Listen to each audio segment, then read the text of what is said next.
Welcome today at the Mad Bitcoin podcast. Efrat Fenigson. Efrat is my idol. She's a former chief marketing officer in tech industry, the independent journalist, podcaster, and advocate for personal sovereignty, free speech, Bitcoin. And you are very well known for your work on the podcast You're the Voice. Your content covers everything from economics, politics, health, Bitcoin, and of course, the resistance to decentralized control. Efrat, welcome. It's such a pleasure to have you here. You know, I've been following you for more than a year now. I've learned so much from you. You inspired me so much. I was following you and I said, this woman is just amazing. She just speaks out of her heart. She doesn't care what the other will say. In the world that we are keep on trying to be so politically correct, you're such an inspiration. Shan, it's amazing. Thank you. I didn't know I had such an impact. Yes, you've had incredible impact. You have to be aware of it because, you know, you are really doing wonderful things. Seeing the kind of guests that you're inviting, it's just amazing journey. And I would like you to dive into it now during this podcast. So could you share how you started to being the podcaster? Because before that, you were working like in the normal fiat job, tech Right. industry, chief market officer, and suddenly you become such an independent journalist. You're the voice, inspiring the world, traveling the world. Now you are leading this nomad life. Tell us please about it. How did it start? Right. So I think it started at 2020 when COVID happened. I was at the time working as a chief marketing officer for a nice size corporate, earning quite a lot of money, having a big team, big budget, running my own comfortable fiat life. And when COVID started, I was faced with this fork in the road. Am I going to comply and do what everyone is doing and just like follow the orders and be like everyone else? Or am I going to listen to my gut that is telling me that something is very wrong here? And this kind of overreach into my sovereignty, into my free choice and my free will is not something that I should be okay with, and I should follow that voice and really start doing something about it. And so I did. I consciously made the choice to actually speak out. That was the first step. So as someone who holds like, a very high up position in the community, I also had a business for 7 years. Alongside all my normal jobs, I had a business for global chief marketing officers like myself, 150 of them in a community. So I had really great reputation in the market and everyone knows me. And it was quite a choice to make because it's like putting on the line this reputation and very comfortable, I'm doing very well. Why am I rocking the boat? Why am I shaking everything now? But there was something in me that was much stronger than that. So I started to speak out. The first 2 years, I was actually becoming an activist. I went on the streets, I had a megaphone, and I was demonstrating and in protests. And, people that were following me from that time knew that every few days or every week, I would put out a video of myself at the demonstration speaking about the kind of, policies, mandates, everything the government is doing to the people in Israel and the COVID stuff and the political bullshit and the circus and people just from all around the world. This was in English, right? Because I can speak both languages, Hebrew and English, and so they kept asking me to do more. So it was kind of this thing that organically was created because people asked, do more, do more. We need to know what's happening because it looks like everything that's the shit hitting the fan in Israel is going to get everywhere finally. And that is really what happened during 2021, 2022. And so I was trying to kind of shed light on those things. And at one point when COVID was kind of dying down, it looked like, there is a whole lot where that came from. It's not just health. It's not just COVID. It's an overreach on our sovereignty in general. So it touches our movement, our freedom of movement with all those silly climate restrictions.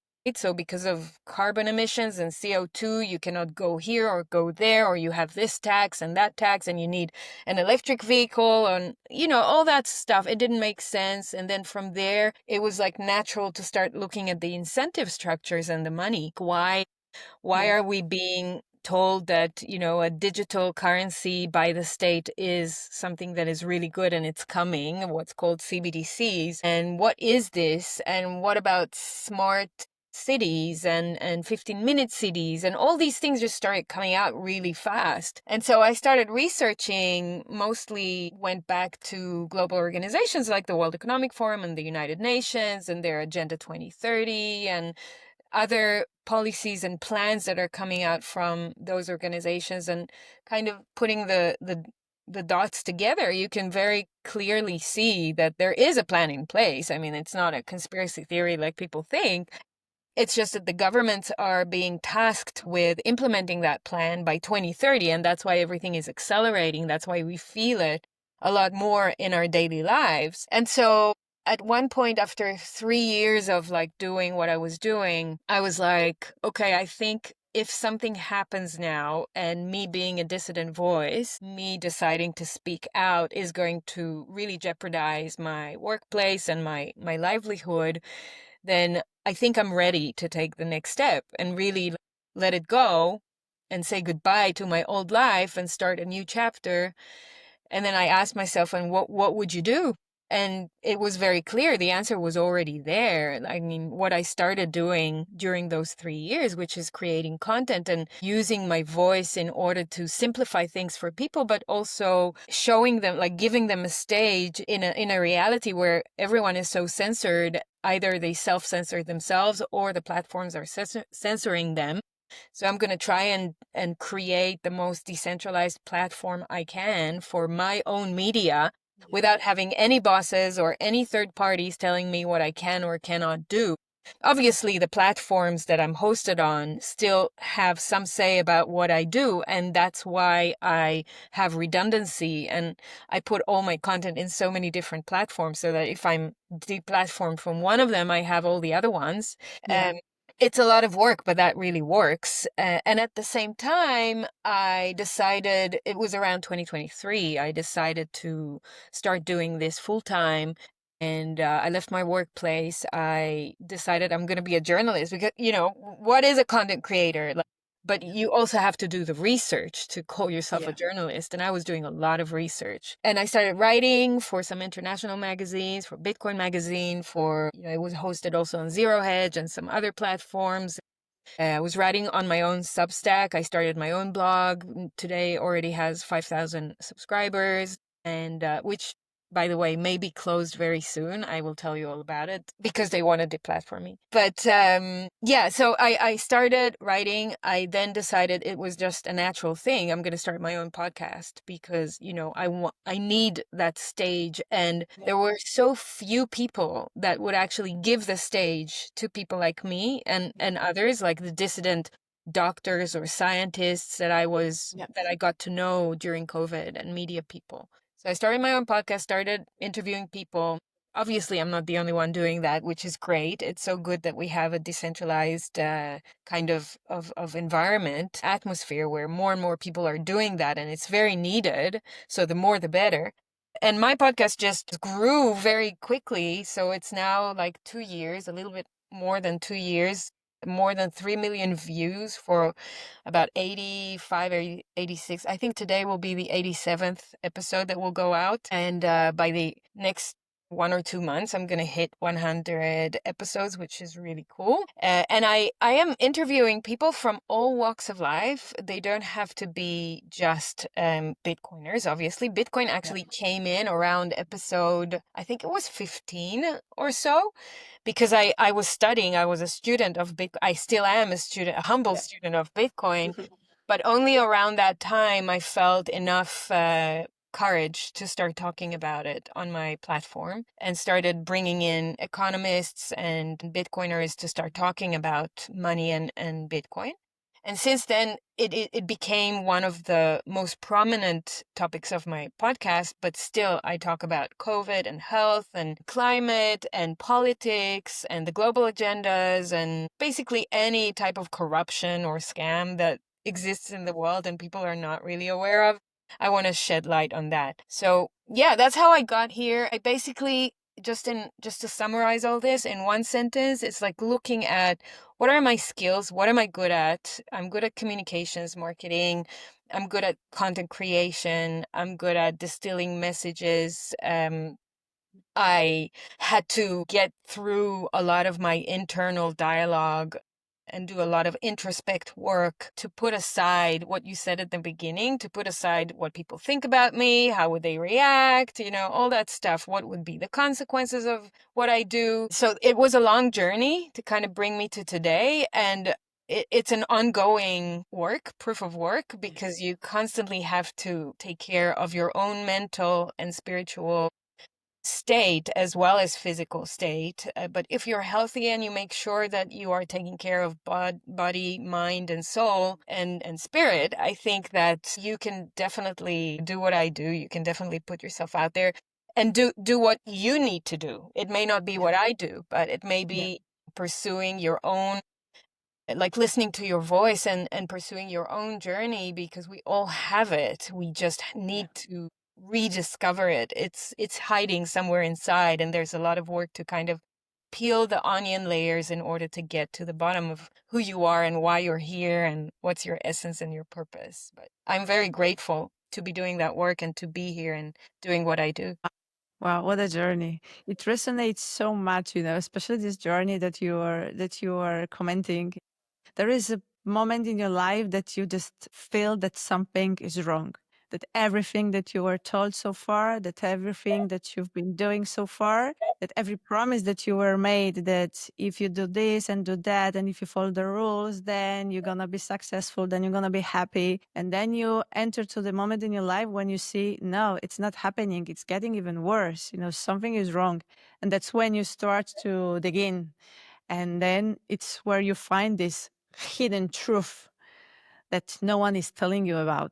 And I also, am. people just accept the fact that they are in this, how would I call it? Like they're in this loop in their life that is repeating, that forces them to, first of all, take care of their finances, make sure that they don't have any economic stresses, that they can earn money so they can make a living and take care of themselves and their families.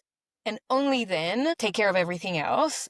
And Yeah. when you stop to think about what you do to earn that money, and you realize that you actually am helping someone else create more of that money, but what does that company or business do, the one that I'm helping create more money? Most of the time, I would say 80-90% of the time, you bump into, the answer would be it's companies that are just doing more of consumerism and doing more of the same. And, I've done so many different types of companies, or I've been part of many different industries, like drones and robotics, TV and video, security. It was most of the time tech, and then also commercial real estate. And in the end of the day, I'm asking myself, what real impact am I doing in the world? Like, is this really changing people's lives for the better? Is this changing my life for the better?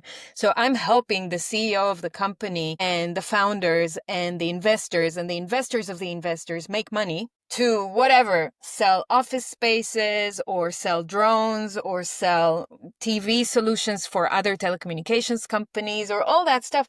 Is it really making a real significant difference in the world? I don't think so. And so what I do today for me makes so much more sense in terms of the actual difference and impact I make in the world versus everything else I have done. And it doesn't matter that in fiat terms I was making so much more money. I really believe that the more I was contributing to the growth and inertia, like the energy of inertia of the fiat system, I was feeding the beast. I was allowing that beast to continue to chew up on people's liberties and on people's financial sovereignty, and they don't even know it. They're not even aware of it. And the moment I pulled myself out and said, okay, I'm going to try and earn most of my money in Bitcoin, I'm going to try and take as much as I can out of that system and put it in another system. I'm going to do stuff that is not inside the fiat ecosystem. I'm going to be part of another ecosystem. I'm weakening that beast by doing that, by not giving it my energy. And if more and more people understand that and do that, then that beast will become weaker and weaker. We make it, how do you say, not strive, we make it starve, like we starve the Starve. beast, Yeah. right? Yeah. Slowly, it takes time. Yeah.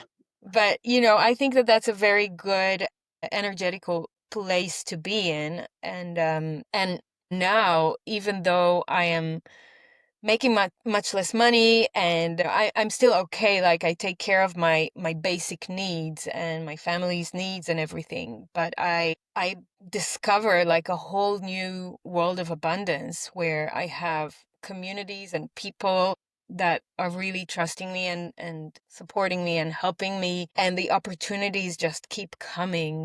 The moment I open up myself to so-called risk, right? What we think is risk is actually a gift.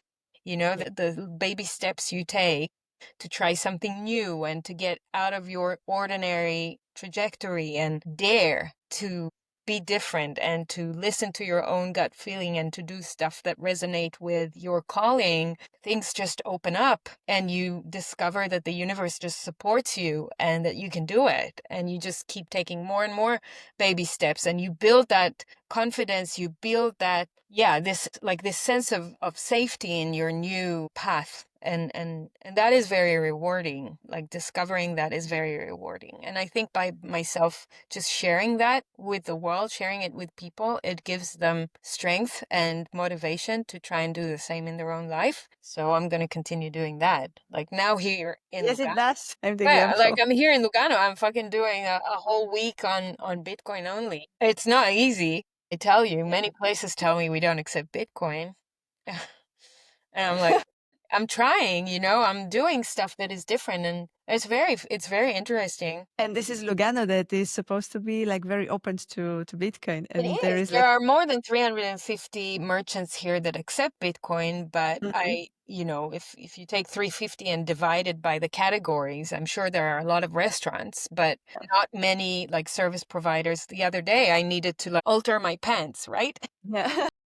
So I went to the lady who alters the pants and she tells me it's 25 francs in cash. What can I Yeah. tell her? She doesn't even speak the language. How can I orange pill her? I didn't. It was Yeah. too difficult at that point. But the community, now I can go back to the community here who speaks Italian and I can tell them, go to this lady, orange pill her. You can bring the stuff in there and she can accept Bitcoin. Yeah. So, I think it will take time. It will yeah, take time. And for in the sure. meanwhile, I'm still like more convinced to have it as the store of value. I just try not even to think about spending it. There are like two schools. Yes, the ones that are like just a store of value. The other, we need to adapt it as the payment. Let's see how it That's how why they it evolves. contradict. That's the thing. It's not an either or game. Yeah. It's both Hmm. game. It's just a matter of timing and Yeah. maturity. If I look at it in a perspective of a CMO, of a like chief marketing officer, there is a timeline for a product or a service. And if you look Yeah. at Bitcoin as a technological solution, then it has a timeline. And we're very early in the adoption curve. We're just at the beginning. Right now, we have the early adopters using it as a medium of exchange. But we already know from gold as sound money being before Bitcoin that it can take a long time to develop solid methods to use a store of value as a medium of exchange. It took time to use Yeah. gold in such a way. And also we got into fiat because gold wasn't good enough as a medium of exchange, right? Yeah. Slowly it had the shortcomings and slowly it was transformed into, paper gold, and which what led us to fiat. And so if Bitcoin is fixing some of the shortcomings of gold as medium of exchange, it has the potential to be the next payment method and the next medium of exchange. But in order to get to a network effect that is scaled so widely, because money, Yeah. you only need a good one money, right? It's going to take years. It's going to take time. And people first need to go through the store of value use case because that is the first use case, the main use case. You need to first ground yourself in that. And once you get that,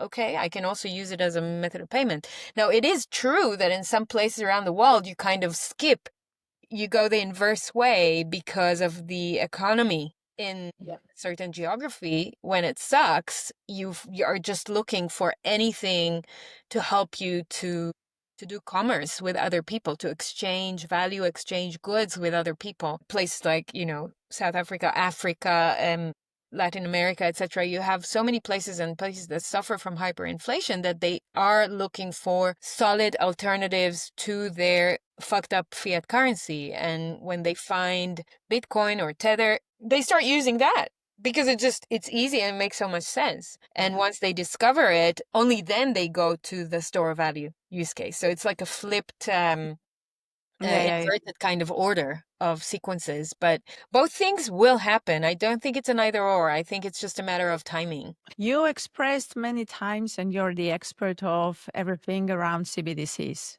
famous digital euro. You are citing many times the potential danger of the total control of the governments that can have over us once it's implemented. Do you think it's still realistic that we're going to have it on October 2025 and that people will accept it? Do you think we still lack the information, enough information in order to protest? Because people are just consuming the information without even processing it. It just comes and it goes and whatever. There are some proposals that maybe we're gonna receive this monthly payment just free, so that people get trapped. What do you think about it? What dangers do you see for Europe and for Europe citizens regarding this? Because it's very delicate topic, and it's really worrying me. In knowing how Bitcoin works, knowing how fiat world works, having this in the middle, knowing that, for example, the United States is completely against it. What is your take on it?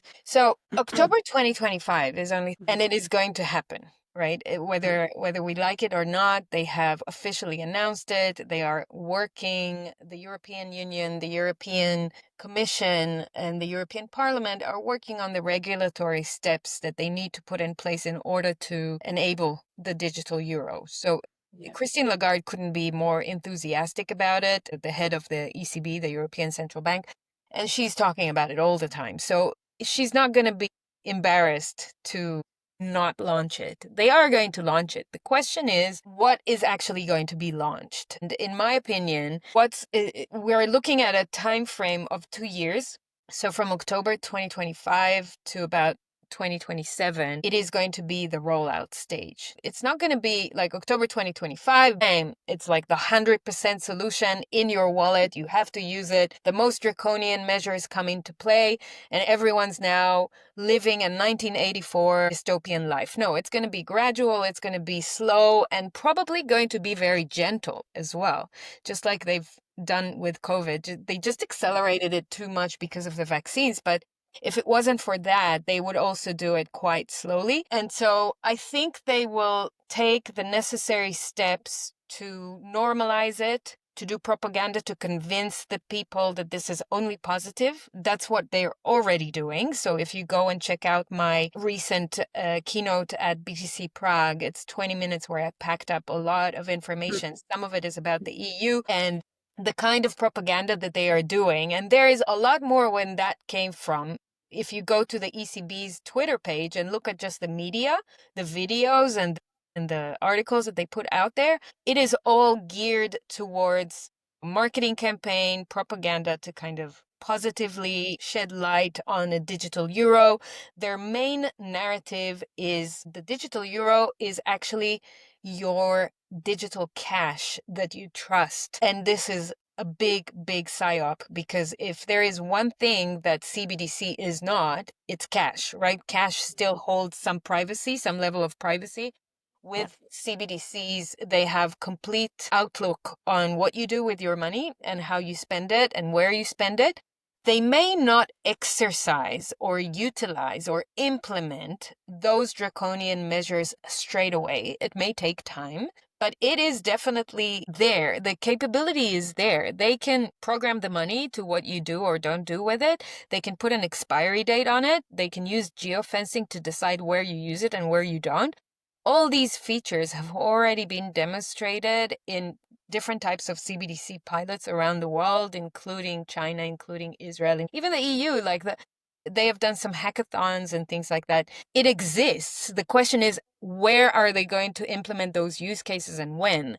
And hopefully with enough pushback from society, they won't implement those really bad use cases. I'll give one example. Thailand at first thought that they may go in that direction, in that trajectory. They will have a retail CBDC that allows them to do geofencing and expiry date and programming of the money. They did a pilot of 10,000 people for 6 months. They gave them for free about 250 euros worth of baht, and they put a geofence of 4 kilometers radius of where they can use the money. They were supposed to do this in the digital wallet, their CBDC, but because they didn't have the technology ready on time, they gave them cash and they published their plan and their intention to do exactly what I said. And then there was a pushback. Some people participated in this. Obviously, all Thai people took the free money. For a while, there were a few pilots where they gave them free cash and they took it because it's like subsidy from the government, just like they did during COVID, right? It's free money. Why won't you take it? But then the technology was late to come. And in parallel, there was a pushback from people started to talk about the intrusion of privacy, the fact that it's an overreach by the government, and I was talking about it in many conferences around the world. And the videos I'd made became viral, etc. So I think they paid attention because then, a few months later, the governor of the Central Bank of Thailand went on stage in this conference and started saying, we played around with this retail CBDC pilot, but we decided to back off from it because of privacy concerns and whatnot, and there was some pushback about it. And now we focus mostly on wholesale CBDC, which is a lot softer. So a CBDC solution will come, but it would just be a little bit more tamed because they saw. And that's the thing people don't understand. That's what I always say, how much power the public actually has. Like all these, government institutions, global organizations, people with power, what we call the power that be, they are doing what they're supposed to be doing and they're fulfilling their role and their work in the world as long as society allows them to. The moment people start resisting and talk about it and the public discussion starts changing and there's a lot of fear and what they call the conspiracy theorists, they start pushing back and all that, they listen, they hear it, and they're afraid of it and they don't like it and they need to work in actually pushing back on that. So if people in Europe kind of wake up and understand the potential for risk and danger that CBDCs have and push back on it, then it may soften the blow of the CBDC. And I think it will happen either way. There will still be a digital euro because they're committed to it and they have to do it. It may just be not that bad, right? It may just be, in a way, a solution in which you have a digital wallet that is controlled by either the Central Bank of Europe, the ECB, or by a commercial bank that the ECB have given them the authorization to do it. And you can then choose whether you want to, how much do you want to participate in this game? Because that game will have certain rules. For example, the ECB or your government will decide that they are paying your salary in CBDC. And it will go directly to your digital wallet, and there won't be much that you can do about it, that you can resist, right? It's like at one point they may tell you you have to accept the money in CBDCs or you don't get the money. Yeah. What would you do? Like not get paid for your work? So that's one tactic. Another tactic is paying your bills and your fines and your taxes in CBDCs. The government may say, you have to. Like now we are adding digital euro to the legal tender law. And according to the law, you are now obliged to pay those things, those specific things with CBDCs. And it has to come from your wallet that is authorized and KYC'd and and we know who you are. So we're safe. So it's all good. That's a second tactic. A third tactic would be to go to certain sectors of the industry. For example, the public sector, people who work for the government or for NGOs or certain semi-governmental organizations and tell them that they have to accept salaries in CBDCs. And that's a safe, good place to start because they have a lot of control over that sector. And later on, extend it to other sectors. And then probably the most efficient and not very convenient tactic that they can take next is with merchants and businesses, just like they did during COVID. And by the way, everything I'm saying now is not like my invention. First of all, it's like how marketeers think. And secondly, it all appears in a white paper of the Central Bank of Israel, which I have analyzed. And those tactics are just written there. They actually tell us how they will do it. So the last thing is working with businesses and merchants and kind of telling them, listen, you now have to accept CBDCs as like it's part of the legal tender. You have to accept it in your business from customers, and you can get a fine if you don't. And that is very similar to the masking use case during COVID. So they would come to the business owners and tell them, if you have people in your shop that are not wearing masks, not only people will get a fine, but you will get an X fine. So they'll get 500 euros and you'll get 5,000 euros fine. And what they do with that incentive structure is they instill police officers inside those businesses. So they make the merchants become they they politicize the whole thing. Sorry, Yeah. they police the whole thing. Yeah. So This is, yeah. you have little agents of the matrix everywhere telling you, oh, you have to pay with CBDCs, you have to wear a mask, because otherwise I get fucked as a business owner. And I have full compassion for those poor business owners that just want to survive. They're doing what they're told because they don't want to lose their livelihood and their business. But the state may be coercing them. And that is another way that this can come about. Do you feel that we are living in the covered totalitarian new age? You were at the conference with Professor Matthias Desmond, New Totalitarian Order, when you were speaking about this topic. Professor Matthias referred to Ayn Rand, my favorite writer. I read everything she wrote. I just love it. I'm from Poland. I was born in communism, so I just lived it, and reading it resonates so much. And I'm seeing it now, and I'm seeing it now again in this modern 21st century world.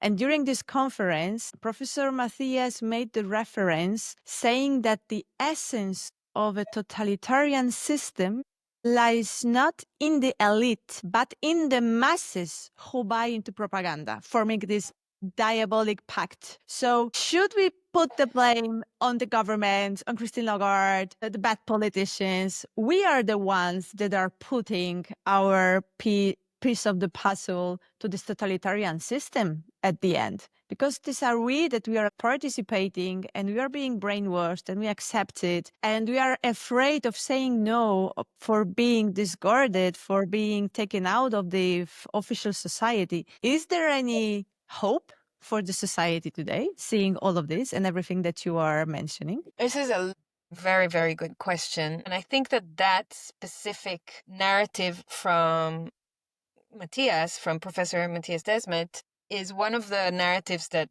gave him some problems in the community, in the freedom community, because people were looking at that and saying, hold on, are you blaming the people? It's like we are the victims in this. We are not the ones to blame.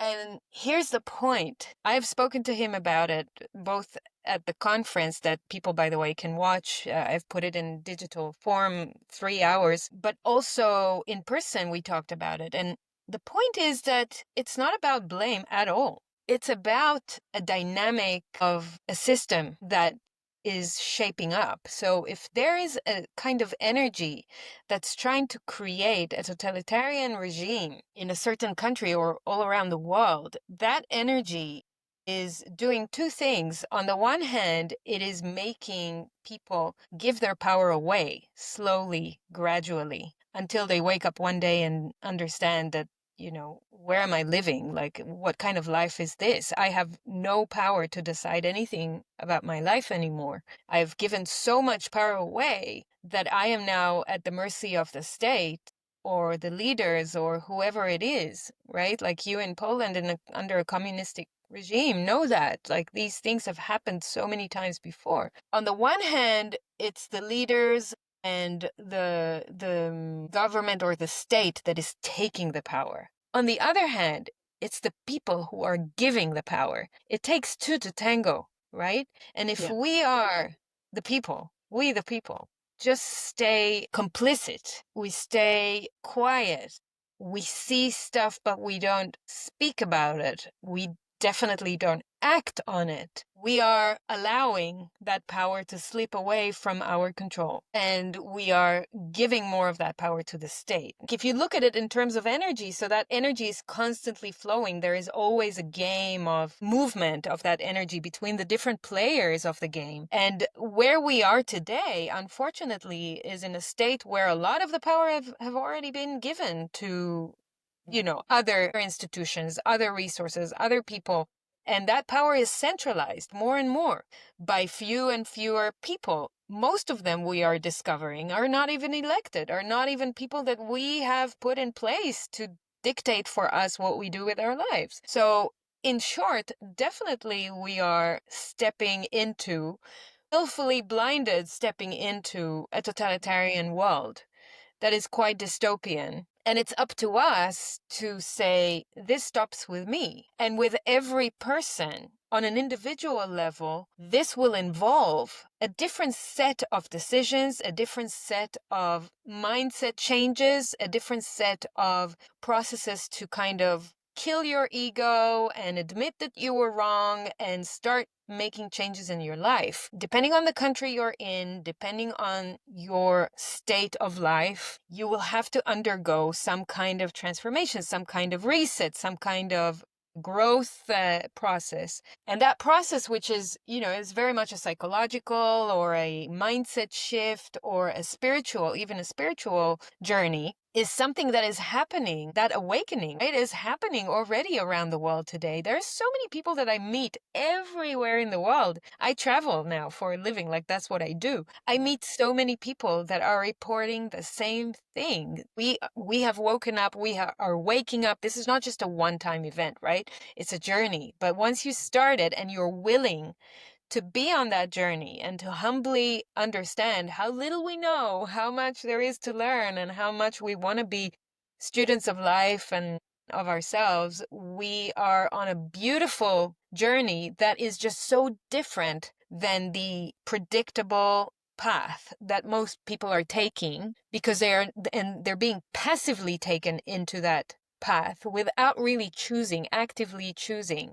And so I try to, in my podcast, always bring people back to sovereignty, because when you come back to yourself and you ask yourself the tough questions and you are willing to be brutally honest and authentic with yourself, you may discover where you are misaligned or disengaged, disattached from what you really care about and your values and your mission and vision in life. Once you come back to it, you can start making changes and walk in the right way. But that is, unfortunately or not unfortunately, this is the way it is, an individual work. People always talk about the collective. We need everyone to wake up. We need, the whole world needs to, the digital euro is Starts coming. from Where are you. the Europeans? Why are they not in the streets?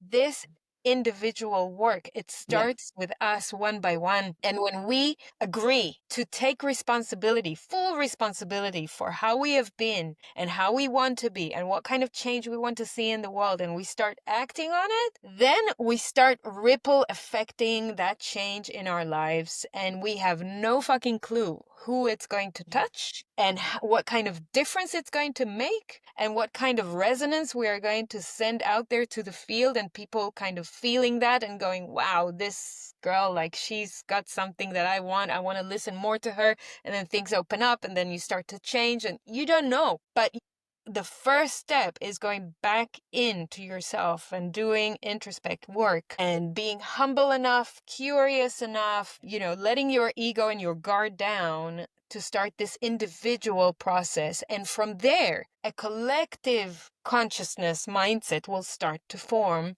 between you and like-minded individuals that you will find. You are bound to find them. I'm telling you, it's happening to me.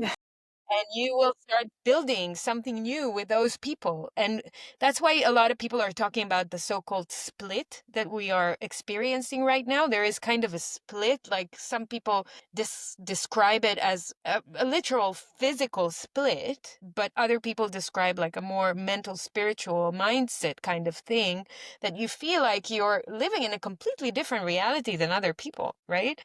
So, and that thing is happening. It's happening, and it will continue to happen. And we are in a transitory phase this decade. And I believe that by the end of the decade, we are going to undergo a lot of changes, a lot of transformation, a lot of shifts. And that is going to bring about a lot of changes in the monetary system, the economy, the financials, obviously the psychological and spiritual and mental state of humanity, in health, in food. There's going to be education. Every topic, every area of our life is going to be disrupted and changed by this transformation that is right now happening. And I think the earlier you understand that, and the earlier you agree to take part in your own transformation inside of this inevitable transformation, the better you'll be, because you'll equip yourself with the education and the knowledge you need,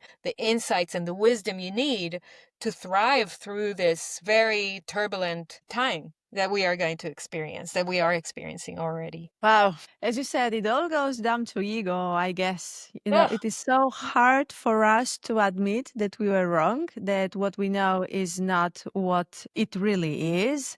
And also, once again, referring to Professor Matthias, I've watched some of these yes, conferences. yes, And he was speaking that we are so concerned about the image that the other has about us, that it is like shutting us out. We want always to appear so perfect that we are so afraid of saying who we really are. So there are two kinds of people. They're always speaking what the other wants to hear. And there are the other ones who are just really speaking from within, as you said, that they are looking inside of oneself and saying, who I really am, yeah, what I really believe in, and how do I express this to the world. I am working in the very specific sector, that everything that goes out of line is better you keep it to yourself.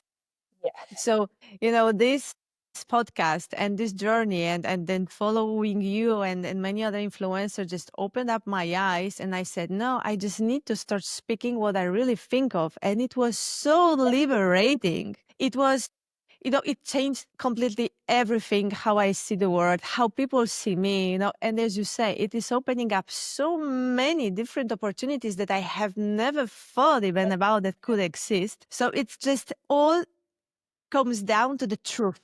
it's If you beautiful. really live according to the truth, everything else is just lines. Falls into place. Absolutely. Absolutely. And I will add to what you beautifully said one more thing that Desmond always says. He says that our biggest way of pushing back on what is happening around us in the world is sincere speech. And in his view, sincere speech is the tool by which we poke holes in the consciousness of humanity. And we poke those holes, and light can shine through those holes by being authentic, being truthful, and being sincere, and voicing what we have to voice. And those holes, we never know, even the smallest hole that we poked in someone's consciousness can make such a big difference, that is the first and most strongest tool by Desmond to starting to make a change in the world. So I think that's very, very powerful. Yeah. And to wrap up, like the last question, and I want to leave it like with hope. Yes.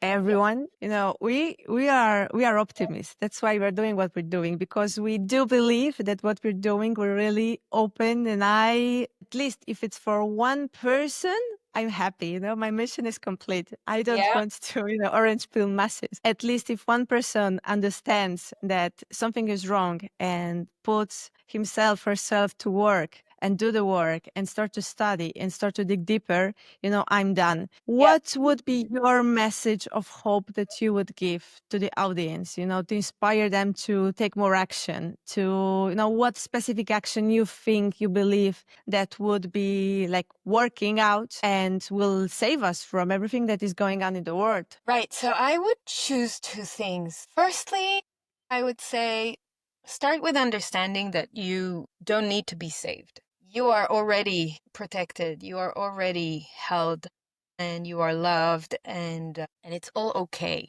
right? Like that consciousness of looking for a savior or waiting to be saved is something that is actually holding us back from, feeling relaxed and feeling secure within ourselves, knowing that everything is okay and we just need to do the work to continue to evolve. And this is all normal. This is all part of life. That's the first thing. The most efficient way of getting there is by taking on mental and spiritual work. And for each person, that looks different. Some people like reading books, some people like listening to podcasts, some people like to watch documentaries, movies, or just go to a physical one-on-one session with a therapist, or, there are so many things that you can do to actually look at and handle your traumas that are basically sitting on your shoulders as a bag of baggage and garbage, heavy. And it is holding you back from either seeing life the way they are or seeing yourself the way you are. And if you just do some work to get to the bottom of this trauma, past trauma that is holding you back, you are able to then take that weight off your shoulders, put it aside, and then, start building something new. You have the space. You need the space. If you don't do work in order to recreate that space, it is going to be very difficult. So the first thing is do mental, spiritual work, find your way that works for you and embark on it. Do it. Just go ahead and do some work. So that's one thing. Second thing is decide which areas of your life you have the biggest gap of education or knowledge in, and put the time to study new things. If you start to understand that the economy is shaky, that your financials are in risk, that you are chasing something that is not improving with time, that is probably because of the fiat monetary system, because of your US dollar or euro or where you live, and you don't actually know why this is happening. So put in the time to learn about money, to learn about the monetary system, because it is like the oxygen we breathe. Just like the mental spiritual work that I think is super crucial to give the space to do the work, learning about money and financial literacy actually shows you the fabric of the matrix that we operate on. And once you see it, you cannot unsee it, and you can start taking really good actions that will improve your situation in life. So these two things, like studying about finances, studying about money, and later on it will take you to Bitcoin, I'm sure of it. Studying about that is the one, and the second, spiritual mental work, and that gives me personally a lot of hope, a lot of space to build new things. It gives me a lot of power and motivation to do what I do. And what I do for myself is what I recommend other people to do for themselves, because it works for me. Wonderful. You just gave me the advice that is equivalent to at least 10 Bitcoins. At least. Amazing, especially when Bitcoin is close to $120,000 a coin. This is treasure. It's so important to do your own work. I know at my own example that it doesn't matter how much someone repeats the same truth to you. As long as you don't do your work, you will not understand what they are saying. And I'm saying it, my example, and for example, my mother, everything that I am discovering now, it's what my mother was always telling me like all my life. And I wasn't listening. I was always knowing my own truth and I was always wiser. We were always arguing. And now it's like, Mom, it goes to you. It goes to your mom. You were right. You're right about everything. So it's like, but it's like with a baby, said, don't touch the fire, you're going to get burned. And the baby needs to put the hand in the fire. You need to get burned because if not, you will That's how just you dump through learn. it. This is Yeah. how you learn. You learn the hard way. This is very bad way. So don't be as square-headed as I used to be during all my life. Be more open-minded. You will save a lot of time, a lot of suffering. I passed through a lot of suffering until getting here. Oh, yeah. And of course, all of this put me, to the Bitcoin journey. And as you say, this plus the financial education and I'm saying it, I'm master of economics. And I discovered that everything that I learned doesn't serve to anything. When you start learn about Bitcoin, everything that you were taught at the university, it's like, what a bullshit. It is like, but you need like this open mind and you need to, shut up your ego and you must admit, I was wrong, and Yeah, everything I thought was right was wrong. And it takes I time. was wrong or I was fooled. It may not have been my, it's not about blaming. Like, I'm not at fault here. It's just the world is built that way. Yeah. The last thing I wanted to ask you for, because you're speaking about everything, about economy, about health, about spiritual journey, about Bitcoin, of course, about CBDCs, how you get those ideas from, and all those guests that you had like everyone. Where are you taking them from? This is very like egoistic question I have because, Yes, it's a great I want you to help question. me. Yeah, you can do it, Aldona. You will do it. You will have everyone that you want on your podcast because when you reach out to people authentically with the right intention, they will say yes and they will give you the time of day to contribute from themselves to you. It's a journey that we're all in together and the right people acknowledge that and they want to be part of your journey as well. So it's just magically happening. In terms of the topics that I touch, I am just curious. I keep myself curious all the time. I wake up in the morning, I open, whatever resources of content that I'm following, and I start absorbing, and one thing leads me to the next. I'm like, wow, this is amazing. This is amazing. That's amazing. And I keep everything that I love and I go back to it later and I dive deeper into the directions that I feel that I'm most curious about. For example, right now, I'm super curious about quantum mechanics, quantum physics, and the intersection of quantum physics with spirituality, like where physics meets spirituality. It's just fascinating. And it's a whole world, and it has taken me also to space weather and and astrology, and it's like it never ends. Like Never discovering end. the universe just never ends. So just stay curious because the moment you go, "Oh, I know everything. I know everything there is to know, or I know everything that is important for me or my life," then I'm sorry, but I think inside something dies in you. Yeah. Like you want to stay curious and humble and just have that spark always flaming outwards so that you keep searching for relevant informations. I think the organic natural state of being, the organic natural state of consciousness is wanting to know, wanting to learn. That is a natural state. Look at kids when they're born. They just want to know more. They want to learn more. They are fascinated with the world, right?